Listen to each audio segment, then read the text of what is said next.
नमस्कार दोस्तों, आपका स्वागत है हमारे चैनल विघ्नहर गणेश कृपा में। और सुंदर सी हमारी भोलेनाथ की भक्ति की शक्ति कितनी खूबसूरत है, ये दिखाने वाली ये माता सिमतिनी की कहानी में अगला पार्ट जो मैं आपके लिए लेकर आई हूँ। क्योंकि एक पार्ट में ये सब मुझे आपको नहीं बताना था, क्योंकि मुझे इतना उसको डीप में अच्छे से समझाना था, इसलिए मैं ये अगला पार्ट लेकर आई हूँ। तो जब पहले पार्ट में तो हमने देखा कि महाराज चित्रांगद जमुना जी में डूब गए हैं और माता सिमंतिनी बहुत शोक कर रही है। तो इसके आगे जब चित्रांगद यहाँ क्या होता है ये तो हो गया इस धरती का, जब माता सुमंतिनी का व्रत चल रहा था और उनको ऐसा था कि भोलेनाथ, उनको एक प्रश्न था कि भोलेनाथ मैंने इतने विश्वास से ये सब किया है तो फिर मेरे साथ ऐसा क्यों। देखिए, हम इंसान हैं और इंसान के सारे सवाल तो हमेशा भगवान से ही होते हैं कि प्रभु ऐसा क्यों, ऐसा क्यों, ऐसा क्यों। और भगवान कहीं ना कहीं हमारे अंदर से ये जवाब देते हैं कि बच्चे, तू आगे का कुछ देख नहीं सकता, आगे का सब कुछ मैं देख सकता हूँ, मुझे पता है। और मैंने तेरे लिए सबसे सर्वश्रेष्ठ जो है ना वही चुन के रखा है। तू बस सब्र कर। अगर तूने सब्र किया और श्रद्धा रखी ना, तो तू मांग रहा है ना उससे कई गुना अधिक और अच्छा मैं तुझे दूंगा। बस तू मुझ पर विश्वास बनाए रख। वैसे ही माता सुमतिनी के साथ भी हुआ। यह चित्रांगद महाराज जमुना जी में डूब गए। नाविकों ने बहुत खोजा, उनका कोई पता नहीं चला। उनको माता सिमंतिनी की बहुत वो चिंता हो रही थी उनके पिताजी को कि मेरी बेटी का क्या होगा, ये वो। आखिर माता पिता हैं। चलिए, चित्रांगद महाराज की यह जमुना जी में वो पाताल पहुंच गए। बेशुद्ध अवस्था में उनको वहाँ की नाग कन्याओं ने जाके तक्षक महाराज के सामने हाजिर किया। अमृत उनको पिलाया और वो तुरंत अपनी चेतन अवस्था में आ गए। और उन्होंने देखा कि जब आंखें खोली तो चारों ओर पानी, नाग, समुद्र लोक, और वो सब देखकर वो बहुत ही अचंभित हो गए कि मैं ये कहाँ आ गया। और उन्होंने जब महाराज तक्षक को सामने देखा तो बड़ी ही नम्रता, क्योंकि चित्रांगद महाराज जो है ना वो नल नील के वंशज, बहुत ही नम्रता, उनकी नम्रता के कारण ही तक्षक महाराज उनको इतना प्रसन्न हुए कि उन्होंने कहा कि मानव रूप में तो तुम साक्षात ही बहुत किसी तेजस्वी भगवान की कृपा प्रसाद हो, इसीलिए तुम्हारे अंदर इतने दैवी गुण हैं, तुम कितने नम्र हो। चित्रांगद महाराज ने अपने बारे में सब कुछ बता दिया कि मैं भोलेनाथ की भक्ति करने वाला हूँ और मेरे अभी अभी विवाह हुआ है और मेरी पत्नी के ही मायके में मैं था और जमुना जी में मैं डूब गया और आपके यहाँ आ गया। हे कृपालु, आप मुझे कृपया करके पुनः धरती पर भेज दीजिए। तक्षक महाराज ये सारी विनतियाँ सुन के इतने प्रसन्न हुए कि कहा कि हे मानव, तुम सत्य में बहुत ही पुण्यात्मा हो, जो पाताल लोक में आकर भी तुम्हें भगवान शिव के किसी तेज ने, उनके किसी कवच ने तुम्हें बचा लिया है। क्योंकि यहाँ पर मानव का जीवित रहना तो संभव है ही नहीं, ये परमात्मा का दिव्य लोक है, यह दिव्यात्मा के सिवा कोई आ ही नहीं सकता। और तुम सत्य में कोई दिव्यात्मा ही हो और भोलेनाथ की तुम पर बहुत मेहर है, बहुत कृपा है।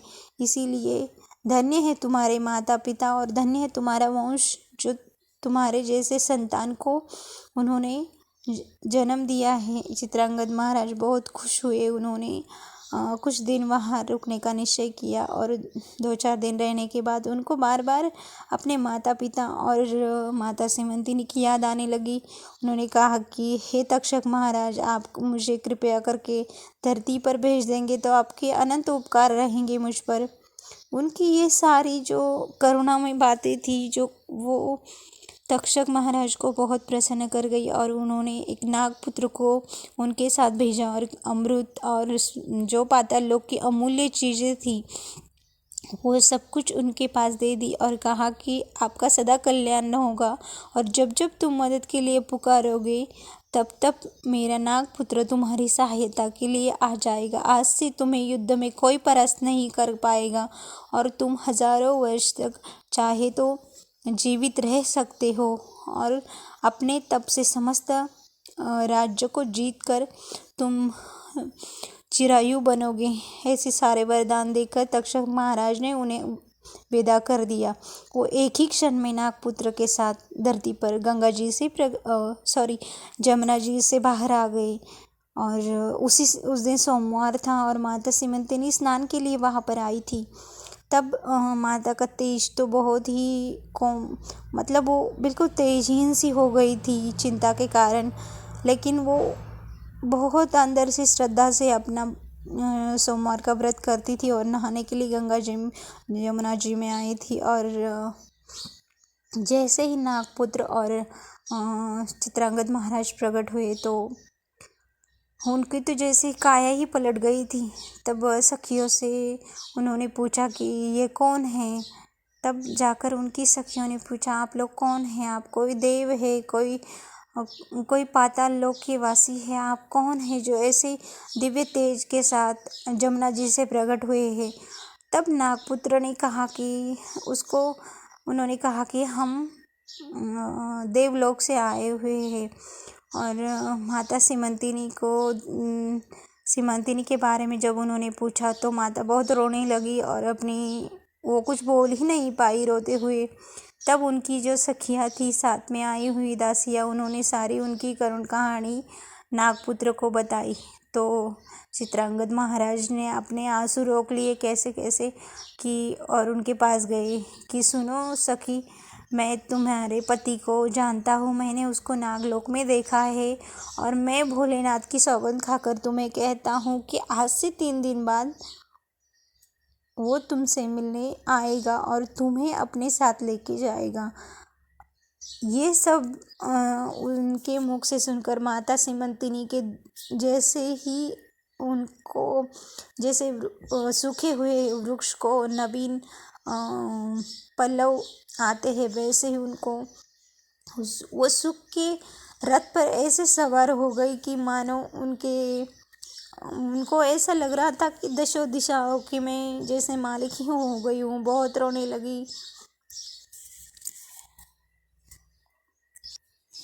और माता की ये स्थिति देखकर चित्रांगद महाराज को भी बहुत दुख हुआ कि मैं अभी से बता नहीं सकता कि मैं ही तुम्हारा चित्रांगद हूँ।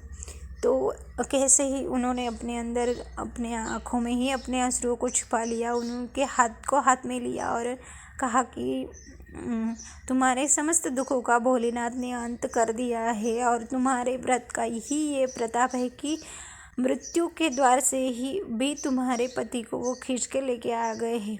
ऐसा सब उन्होंने कहा और वो गुप्त हो गए दोनों नागपुत्र के साथ।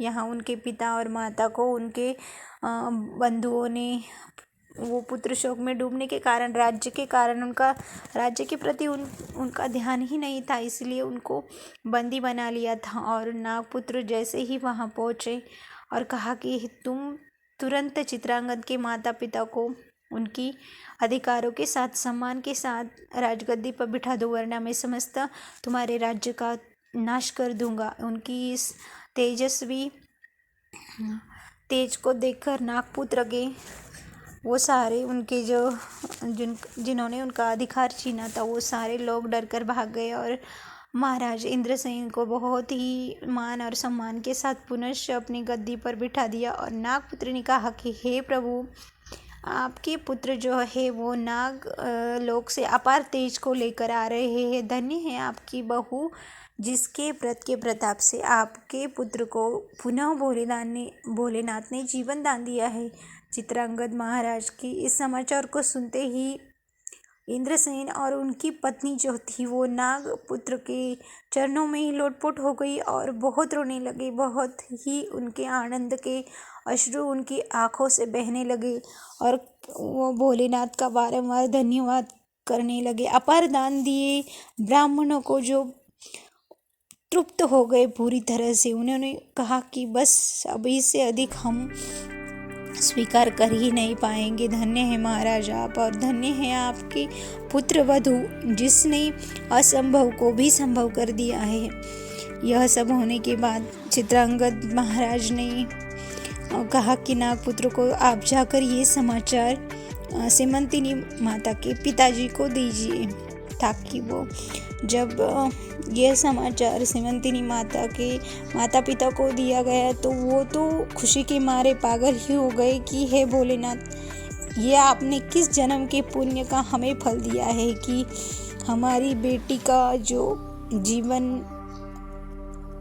अरण्य जैसा हो गया था उसको आपने एक खूबसूरत मोड़ पर लाकर रखा है। तो ऐसा उन्होंने नागपुत्र को बारंबार धन्यवाद दिया। उन्होंने कहा कि 3 दिन बाद पुनश्च चित्रांगद महाराज बारात लेकर आएंगे और आपकी पुत्री को लेके वो जाएंगे।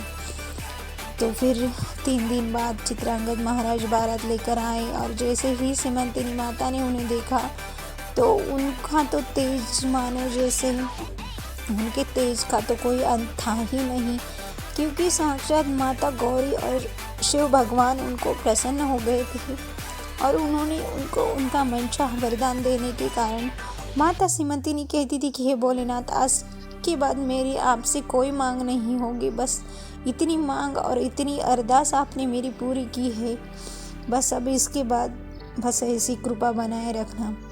विवाह हो गया। स्वर्ग की अमूल्य से अमूल्य वस्तुएं चित्रांगद महाराज ने माता सीमंतिनी को दी। ऐसी एक खूबसूरत आज कहानी बताने का मैंने आपको प्रयास किया है और ये शिव महापुराण की कथा है। इसको सुनने से रुद्र अध्याय के पठन का, रुद्र अभिषेक का भी फल आपको मिलता है।